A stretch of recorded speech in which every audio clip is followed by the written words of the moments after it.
वृन्दावनमा प्रसिद्ध 7 वटा ठाकुरजीका अद्भुत तथ्यहरू।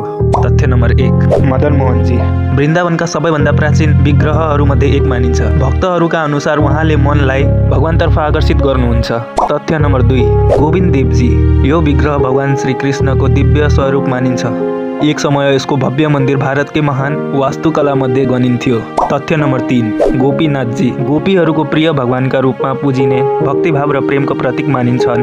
तथ्य नम्बर 4, राधारमणजी यो विग्रह शालिग्राम शिलाबाट स्वयं प्रकट भएको मान्यता छ, जसले यसलाई अत्यन्त विशेष बनाउँछ।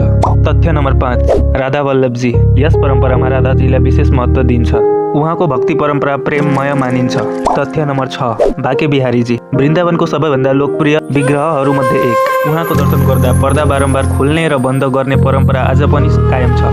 तथ्य नम्बर 7, युगल किशोरजी श्री राधाकृष्णको युगल स्वरूपको आराधना गरिने यो विग्रह वृन्दावनको प्राचीन आध्यात्मिक सम्पदा मध्ये एक हो।